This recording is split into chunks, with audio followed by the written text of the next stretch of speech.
Hey guys, welcome to part two of my video talking about the textures and techniques that I'm using on my new painting wall sculpture that I'm working on right now. It's the sculpture itself is of a, in case you missed the first video, is of a trash burn pile. The pieces of burnt wood and metal, the remnants of what's left over after this burn pile. And I thought that the photograph, after I took it, I thought it was so beautiful and I really wanted to recreate it into a painting slash wall sculpture. So today I'll be talking about what I'm actually doing and the products I'm using, and showing you a little bit of an update of where things are on that. So let's get started. So I've added the pieces of cardboard up there on top, those white circles. They're what will become the paint can lids. And then the combination of pigment and modeling paste and the paper bedding that look like the ash. And then also you can see the glass bottle, and really well here how high it is off the canvas. It's the shredded paper combined with modeling paste and Mod Podge. I was going to use the DOS clay, but a 1 pound brick of that stuff is actually a lot heavier. It weighs a pound. Funny that. So here you can see that I'm combining that high flow pigment paint with the modeling paste and the molding paste to create I guess you would say the underwork, the mud that I'll be then sprinkling the paper bedding on top of. I learned that I watered down regular paint and kind of tossed that in the paper bedding to get a consistent black dark gray look to that paper bedding. It really made it look like ash, like burnt wood. It turned out fantastic. I was really happy with the results.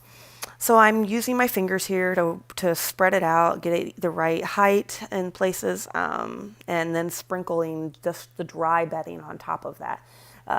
But then the places where I want more height, like I really want it like 2 or even 3 inches off the canvas, then I'll mix together in one big bowl the modeling paste, the molding paste, the pigment and then mix in the already pre-colored bedding. And I'll turn that to a gloppy mess and squish it and apply that to the canvas. And then I can go back, and that's what I'm doing here right now. As I added the bedding, and I'm going to be squishing it, and I'll be able to apply that to the canvas, and then I can put that piece of cardboard, which is I made what's going to be a lid, a mason jar lid, and squish that into the combination, the glop, the combination of the molding paste and the modeling paste and the paper bedding, and it'll hold that cardboard piece, what will become the mason jar lid, in place. And so now I'm just kind of like, making sure that cardboard mason jar lid won't come off once it all cures and hardens all the way through. Then lastly, I'm going to be using that, I don't know if you remember me talking about in my last clip, that aquarium substrate. It looks like basically black sand. I sprinkle that on top of all of it, and it really gives this grittiness and this little bitty pieces of detail that you can, whenever I will go and later I'll dry brush, it'll add another layer of texture to the whole piece.